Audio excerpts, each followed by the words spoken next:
Gusto niyo po ba eto kay adjunct tayo? No, balita po sa Senado, mga bossing. Eto totoo ho ito ha. Totoo ho yung sinasabi nito, mga kababayan. Kasi po, mga bossing, etong mga senador natin, halatang-halata naman. Halatang-halata ho, mga kababayan, natin gusto nila na talagang i-dismiss. Gusto nilang udlutin po, no? O patagalin yung impeachment. Kitang-kita naman po natin. Inumpisahan ho tayo, mga kababayan, saan po? Naka-break kami no? Pagpasa po, February 5, ang banat ng ni Chis Escudero, naka-break kami. June 2 na yan, June 2. Pinagbigyan na ho ng tao, mga bossing, kahit po ang nakasulat doon ay shall forthwith. Magtuloy-tuloy, no? Magtuloy-tuloy, agad-agad ituloy sa hearing. Sinuway ho yung nakalagay sa konstitusyon, mga bossing, no? Pagdating po, mga kababayan, ng June 2, aba, may panibagong dahilan na naman. Ang panibagong dahilan ay pag-aaralan mo na daw yung impeachment. Di po ba? Nung dumating yung June 2, nilipat ng 11 naman, no? Yung 11, aba, remand naman daw ho, mga kababayan. Ngayon, napapansin na po siyempre ng mamamayang Pilipino na hindi na po nila sinusunod yung konstitusyon ng Pilipinas. Ang nakasulat po doon, pag 1/3 ng mga congressman ang nakatala, nakapirma na dyan, dapat tuloy-tuloy na yan sa impeachment. Mukhang nilalabag po nila yun. Kung ano po yung hindi mga nakasulat doon, yun po yung ginagawa nila. Sabi nga po ni Senator Panfilo Lacson, pag wala dyan nakasulat, ibig sabihin hindi kasama. Pag nakasulat dyan, ibig sabihin yun ang susundin. Po ba? Ngayon, sabi ni Adjong, no? Representative o congressman Adjong sa mga senador. Pati kayo lilitisin ng publiko. Totoo yan, mga boss, no? Ang mamamayang Pilipino, tatanggapin po, mga kababayan, kung ma-acquit si Inday Sara Duterte. Tatanggapin po. Yan naman po ang sinasabi ng mga Pilipino. Basta iparinig lang sa amin, yung hearing. Ipakita lang yung mga ebidensya. Pero ito po, nakikita natin sa kanila. Dismiss na pinag-uusapan. Wala pang nauumpisahan. Di ba, Sir Archie Beroya? Dismiss na Pero, wala pang nauumpisahan. Sabi ni Leo Gomora, naalala nyo din to, yung sinasabi ni Leo. Sabi nila, naka-break sila. Bakit hinayaan mag-hearing si Amy sa Senado at si Tolentino? Yung pina-attend nga, sila General Torre. Baka selective. Anyway, hindi lang ang under scrutiny or under trial ang ating Vice President. The Senate in itself is also under trial by the people. Na pag nakita po at naramdaman ng mamamayang Pilipino, anak ng tinapa, may tinatanong tayo, gusto nating malaman ang kasagutan. No? Sa pamamagitan ng impeachment, eto na nga natuloy na.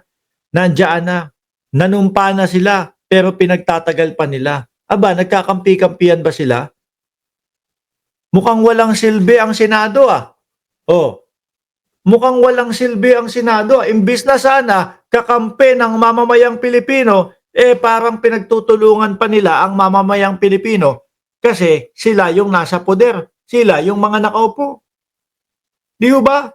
Nagsusumigaw na po ang mamamayang Pilipino. Malalaking eskwelahan.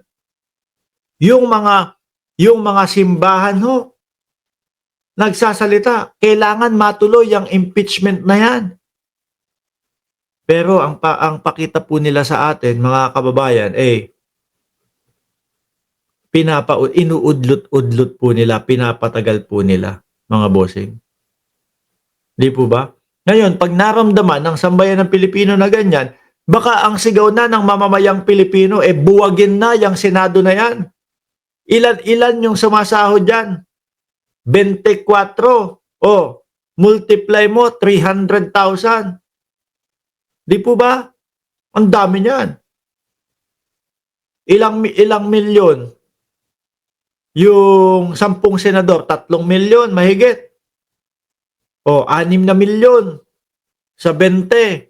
O plus 4, 7.2 milyon ang pinapasahod po. O 7.2 milyon hanggang 8 milyon ang pinapasahod sa Senado ho, mga kababayan. Tapos gayon, eto, gusto nating malaman kung ano po talaga at saan napunta ang pondo ng bayan. At mukhang gusto po nila na wag ituloy yung impeachment.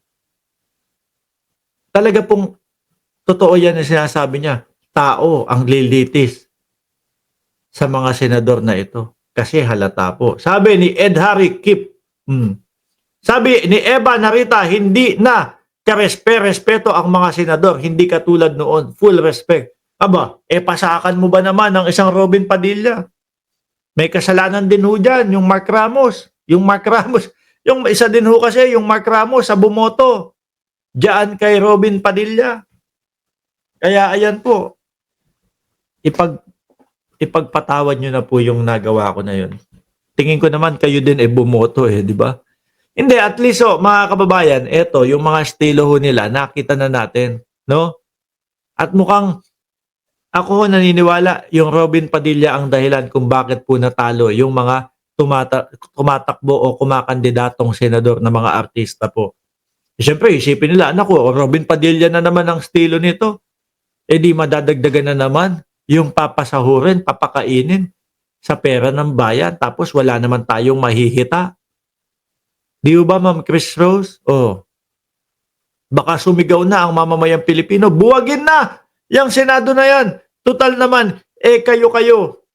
Nagkakampi-kampihan para maabsuelto o para hindi matuloy na sagutin yung impeachment na gustong mangyari ng sambayan ng Pilipino.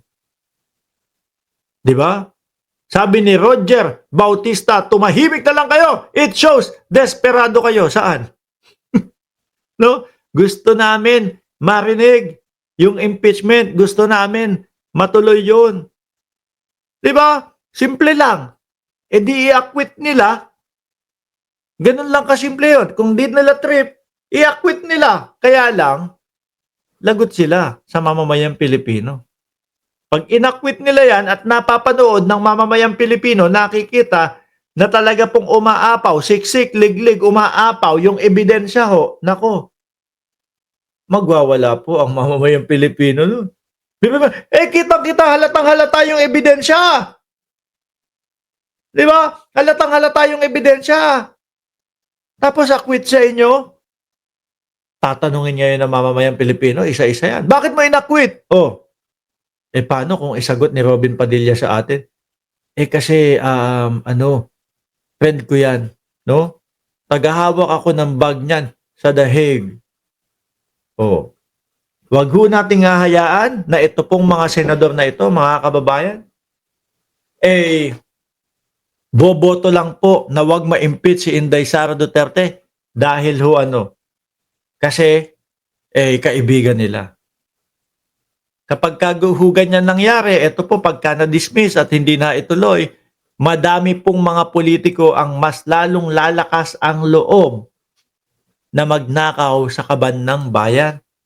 Pag alam nila, naku, dikit ako sa senador na yan Dikit ako sa mga senador na yan no? Ganun lang pala ang discarding gagawin ng Senado. Hindi naman ako hayaang malaglag niyang mga yan. Di po ba?